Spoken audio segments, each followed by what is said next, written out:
Desktop environment objectives. इस lesson में आप पढ़ेंगे कि आइकॉन्स क्या होते हैं और ये किस तरह इस्तेमाल होते हैं। किस तरह आइकॉन्स को डेस्कटॉप पर मूव कर सकते हैं। आप इस लेसन में ये भी सीखेंगे कि बेसिक डेस्कटॉप आइकॉन्स कौन से हैं।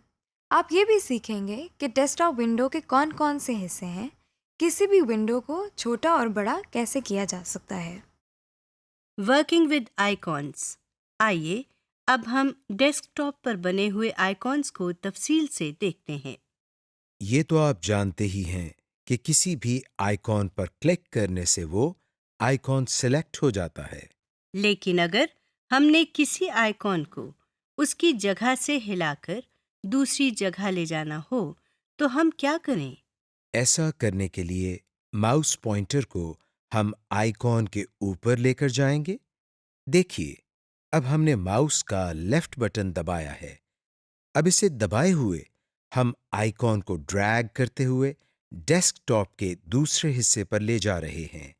इस तरह हमने आइकॉन को एक जगह से दूसरी जगह मूव किया है। अब हम कुछ डेस्कटॉप आइकॉन्स की पहचान कर लेते हैं। डेस्कटॉप पर आप कंप्यूटर का आइकॉन देख सकते हैं। इस आइकॉन में एक कंप्यूटर बना हुआ है। आमतौर पर ये आइकॉन सिर्फ कंप्यूटर के लिए इस्तेमाल होता है। इसमें हम अपने कंप्यूटर में मौजूद हर डिवाइस का पता चला सकते हैं और उसको बआसानी इस्तेमाल भी कर सकते हैं। असल में कंप्यूटर का आइकॉन पूरे कंप्यूटर को यूज करने के काम आता है। Recycle bin. डेस्कटॉप पर ही हमारे सामने एक और आइकॉन है जिसके नीचे रिसाइकल बिन लिखा हुआ है।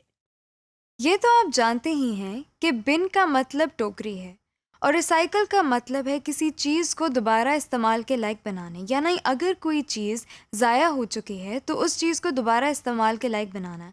इसीलिए रिसाइकल बिन वो जगह है जहाँ ऐसी फाइल्स वगैरह रखी जाती हैं जिनको बाद में भी इस्तेमाल करना पड़ जाए मगर जिनकी फ़िलहाल ज़रूरत ना हो। यानी ये रिसाइकल बिन हमारे लिए एक रद्दी की टोकरी की मानंद है। जब कोई फाइल या फोल्डर डिलीट करते हैं तो वो रिसाइकल बिन में जाती है और हम उसे रिकवर भी कर सकते हैं। अगर हम अपने कंप्यूटर से किसी फाइल को निकालना या मिटाना चाहते हों यानी डिलीट करना चाहते हों और हमें ये मालूम ना हो कि उस फाइल की हमें बाद में ज़रूरत होगी या नहीं, तो हम उस फाइल को डिलीट करते हैं और कंप्यूटर खुद ब खुद उस फाइल को रिसाइकल बिन में डाल देता है ताकि अगर बाद में हमें उस फाइल की ज़रूरत पड़े तो हम रिसाइकल बिन से उस फाइल को निकाल सकें। आप सोच रहे होंगे कि हम बार बार फाइल का लफ्ज़ इस्तेमाल कर रहे हैं। फाइल क्या होती है ये हम आपको थोड़ी देर में बताते हैं। हम अपने डेस्कटॉप पर किसी आइकॉन को सेलेक्ट करते हैं और कीबोर्ड से डिलीट का बटन दबाते हैं। कंप्यूटर आपसे पूछता है कि क्या वाकई आप इस फाइल को डिलीट करना चाहते हैं। फाइल को डिलीट करने के लिए हम यस पर क्लिक करते हैं। आप देख सकते हैं कि रिसाइकल बिन के आइकॉन में कुछ कागज बने हुए हैं। अब हम रिसाइकल बिन पर डबल क्लिक करते हैं। जो विंडो हमारे सामने आई है उसके एड्रेस बार में रिसाइकल बिन लिखा हुआ है। हमारे सामने वही फाइल पड़ी हुई है जो हमने अपने डेस्कटॉप से डिलीट की थी।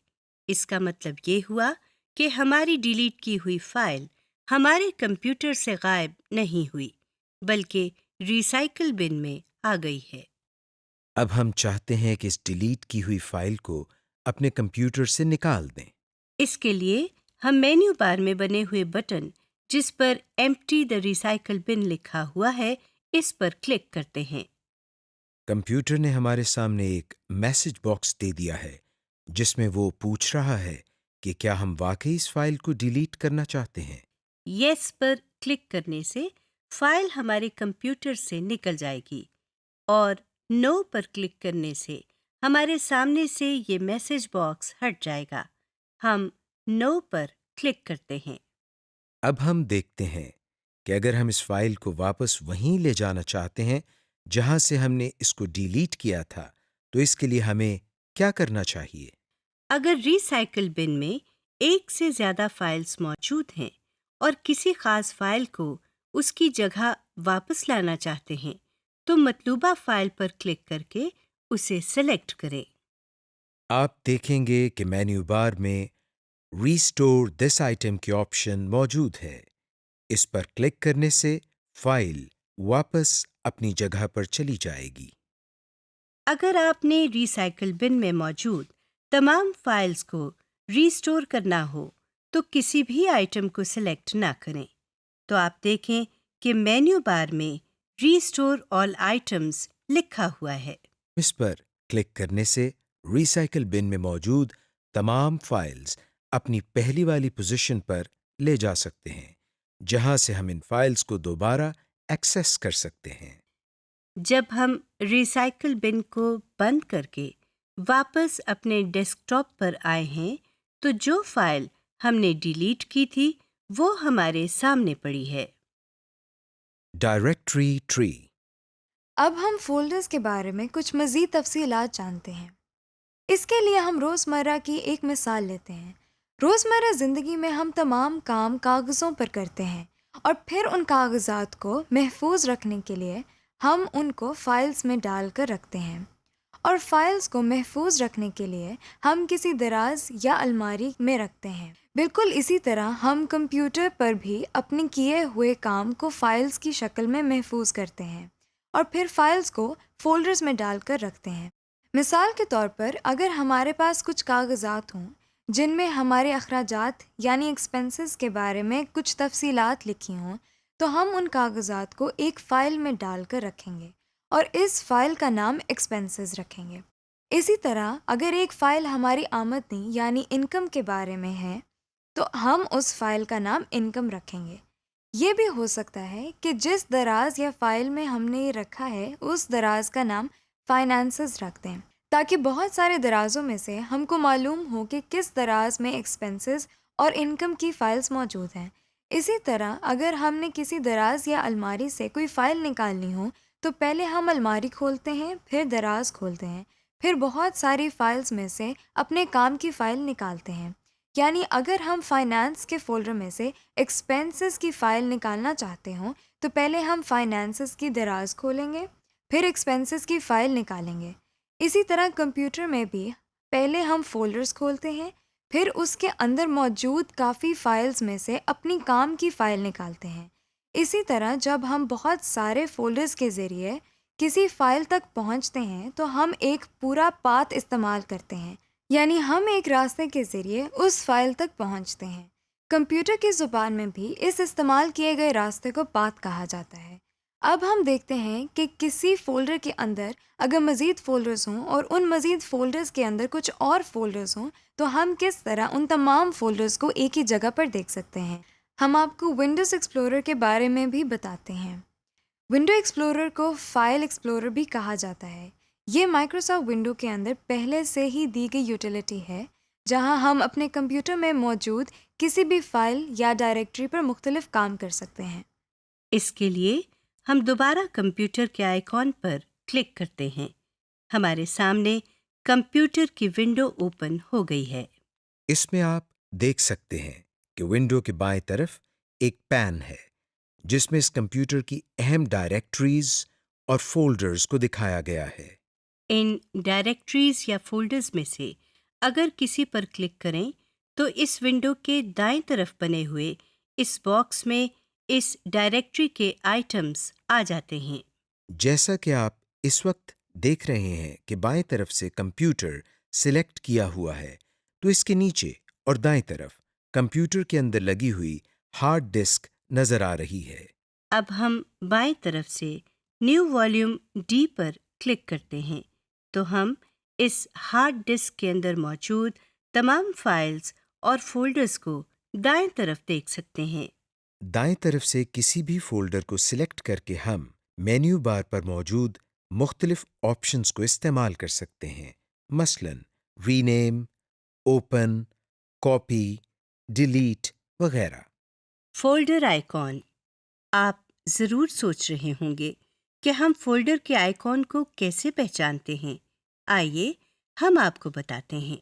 हम अपने डेस्कटॉप पर राइट क्लिक करते हैं, हमारे सामने एक लिस्ट आ गई है। अब हम अपना माउस पॉइंटर न्यू के आइटम पर लेकर जाते हैं। न्यू पर माउस ले जाते ही हमारे सामने एक और लिस्ट आ गई है। यहाँ से हम कुछ चीज़ों के आइकॉन्स बने हुए देख सकते हैं। सबसे ऊपर फोल्डर लिखा हुआ है और इसके साथ ही इसका आइकॉन भी बना हुआ है। ये आइकॉन सिर्फ फोल्डर्स के लिए मखसूस है।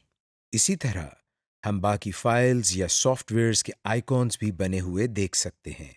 फोल्डर के आइटम पर क्लिक करने से हमारे डेस्कटॉप पर एक नया फोल्डर आ गया है। ये आइकॉन सिर्फ फोल्डर्स के लिए मखसूस है।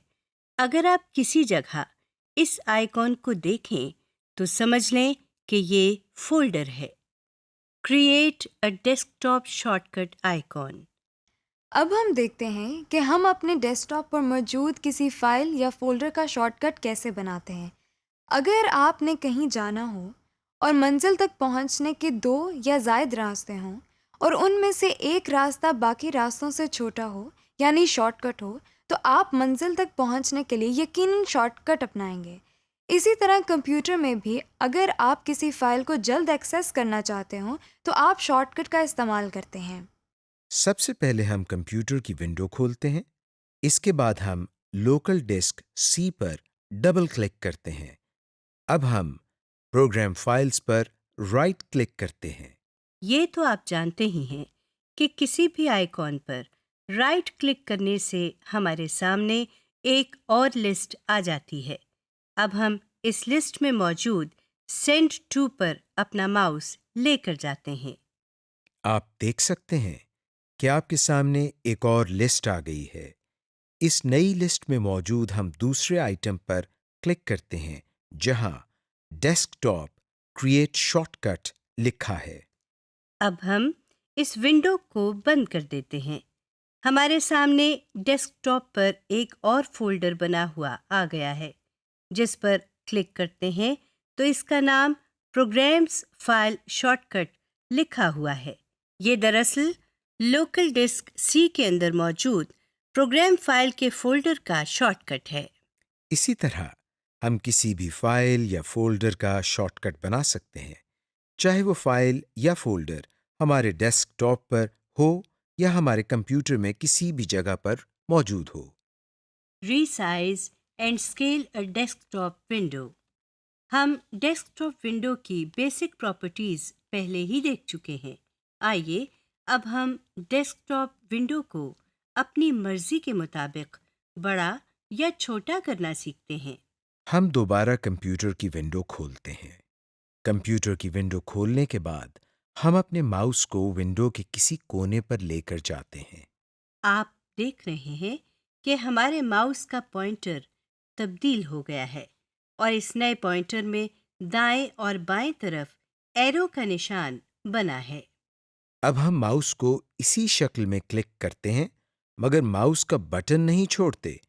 अब हम जहां-जहां माउस को लेकर जाएंगे, विंडो का साइज भी इसी लिहाज से कम या ज्यादा होता जाएगा। ये काम आप विंडो के चारों किनारों पर कर सकते हैं। हर किनारे पर माउस की शक्ल तब्दील हो जाती है। Working with Windows. अब हम डेस्कटॉप विंडो में उन चीजों पर नजर डालते हैं जिनके बारे में हमने पहले नहीं पढ़ा। अब हम दोबारा कंप्यूटर की विंडो खोलते हैं। टाइटल बार के बारे में तो आप पढ़ ही चुके हैं। टाइटल बार के बिल्कुल नीचे मेन्यू बार है। मेन्यू बार में आप फाइल, एडिट, व्यू और इस तरह के कई बटन्स देख सकते हैं। किसी भी मेन्यू आइटम पर माउस ले जाने से वो आइटम सिलेक्ट हो जाता है। इस पर क्लिक करने से एक ड्रॉप डाउन मेन्यू हमारे सामने आ गया है। इसी तरह हम देख सकते हैं कि माउस को एडिट पर लेकर जाने से एडिट के नीचे एक मेन्यू आ गया है। मेन्यू बार के नीचे टूल बार है।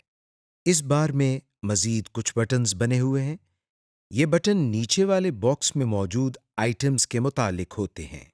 इस डब्बे के मुख्तलिफ आइटम्स के लिए मुख्तलिफ मेन्यूज बनते हैं।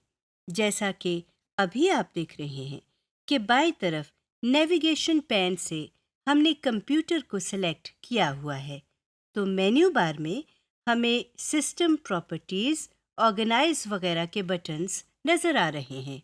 लेकिन अगर हम नेविगेशन पैन से डॉक्यूमेंट्स पर क्लिक करते हैं, तो ये देखिए मेन्यू बार के बटन मुख्तलिफ हो गए हैं। और अगर हम यहाँ से किसी फोल्डर पर क्लिक करते हैं तो मेन्यू बार में कुछ मज़ीद बटन्स ऐड हो गए हैं। ये इसलिए होता है कि जो भी आइटम्स हम सिलेक्ट करते हैं, इस आइटम से मुतालिक जो फंक्शंस परफॉर्म होते हों, तो मेन्यू बार में वो बटन्स ज़ाहिर हो जाते हैं। मिसाल के तौर पर हम किसी भी फोल्डर पर क्लिक करते हैं तो देखिए इस फोल्डर को हम ओपन कर सकते हैं, शेयर कर सकते हैं, ईमेल कर सकते हैं या फिर इस जगह एक नया फोल्डर बना सकते हैं। इसी विंडो के सबसे नीचे आप एक और बार देख सकते हैं। इस बार में आप एक कोने में कंप्यूटर का नाम लिखा हुआ देख सकते हैं और साथ में एक कंप्यूटर की तस्वीर भी बनी हुई है। इस बार को स्टेटस बार कहते हैं। अब हम नेविगेशन पैन से डॉक्यूमेंट्स पर क्लिक करते हैं और प्रीव्यू पैन में बनी हुई फाइल जिस पर माय टेक्स्ट लिखा हुआ है उस पर क्लिक करते हैं। आप देख सकते हैं कि स्टेटस बार में एकदम कुछ लिखा हुआ आ गया है। इसका मतलब ये हुआ कि स्टेटस बार हमें इस फाइल के बारे में कुछ मालूमात दे रहा है। Applications window. अभी तक हमने विंडोज़ के बारे में जनरल बातें सीखी हैं, यानी हमने उन फंक्शनैलिटीज़ के बारे में सीखा है जो हर विंडो में होती हैं। हम ये भी जानते हैं कि कुछ ऐसे सॉफ्टवेयर्स हैं जिनको हम सिस्टम सॉफ्टवेयर कहते हैं, मसलन ऑपरेटिंग सिस्टम, और कुछ सॉफ्टवेयर्स ऐसे हैं जिनको एप्लीकेशन सॉफ्टवेयर कहा जाता है। एप्लीकेशन सॉफ्टवेयर के ज़रिए हम ऐसे काम कर सकते हैं जो हमारी रोज़मर्रा ज़िंदगी में अप्लाई होते हैं। ये सॉफ्टवेयर्स देखने में बिल्कुल आम विंडोज़ की तरह होते हैं, मगर उन सॉफ्टवेयर्स में कुछ इजाफी खूबियाँ भी होती हैं। आइए अब कुछ एप्लीकेशन सॉफ्टवेयर्स के बारे में देखते हैं। सबसे पहले माइक्रोसॉफ्ट वर्ड खोलते हैं जो कि एप्लीकेशन विंडो की बेहतरीन मिसाल है। इसके लिए हम स्टार्ट के बटन पर क्लिक कर रहे हैं। सामने आने वाली लिस्ट में हम अपने माउस को ऑल प्रोग्राम्स पर क्लिक करते हैं, तो हमारे सामने एक और लिस्ट आ गई है। इस लिस्ट में से हम माइक्रोसॉफ्ट ऑफिस पर क्लिक करते हैं। इस नई लिस्ट में से अब हम माइक्रोसॉफ्ट वर्ड 2010 पर क्लिक कर रहे हैं। आप देख सकते हैं कि जो विंडो आपके सामने आई है, इसके टाइटल बार में माइक्रोसॉफ्ट वर्ड लिखा हुआ है, यानी ये माइक्रोसॉफ्ट वर्ड की एप्लीकेशन है। आपने देखा होगा कि माइक्रोसॉफ्ट वर्ड भी किसी विंडो से कुछ ज़्यादा मुख्तलिफ नहीं है। जैसा कि आप देख चुके हैं, इसमें भी एक टाइटल बार है जैसे हर डेस्कटॉप विंडो में होती है। इस एप्लीकेशन विंडो में टाइटल बार के नीचे रिबन टैब्स हैं, जिसमें फाइल, इंसर्ट, होम वगैरह लिखा हुआ है। हर रिबन टैब के नीचे बहुत सारे फॉर्मेटिंग मेन्यूज़ हैं। ये हमने किसी भी विंडो में नहीं देखा था। आप सोच रहे होंगे कि फॉर्मेटिंग मेन्यूज़ को हम किस लिए इस्तेमाल करते हैं। आपको हम फॉर्मेटिंग मेन्यूज़ अगले मॉड्यूल में इस्तेमाल करना सिखाएंगे, जब आप माइक्रोसॉफ्ट वर्ड के बारे में तफसील से पढ़ेंगे। किसी भी डेस्कटॉप विंडो की तरह एप्लीकेशन विंडो में भी स्टेटस बार होती है। आपको याद होगा कि हमने स्टेटस बार को विंडो के सबसे नीचे देखा था, और ये भी याद होगा कि ये किस लिए इस्तेमाल होती है। एप्लीकेशन विंडो में भी स्टेटस बार सबसे नीचे दी गई है, जैसा कि आप देख रहे हैं। Minimise and maximise applications window. जिस तरह हमने विंडो को मिनिमाइज और मैक्सिमाइज किया था, उसी तरह हम एप्लीकेशन विंडो को भी मिनिमाइज या मैक्सिमाइज कर सकते हैं। आप अपनी स्क्रीन पर डैश का बटन बना हुआ देख सकते हैं। इस बटन पर क्लिक करते ही हमारे सामने मौजूद विंडो एक आइकॉन की शक्ल इख्तियार कर चुकी है और हमें टास्क बार में नजर आ रही है। जिस तरह हमने विंडो को रीस्टोर किया था, बिल्कुल उसी तरह हम इस विंडो को भी रीस्टोर करते हैं।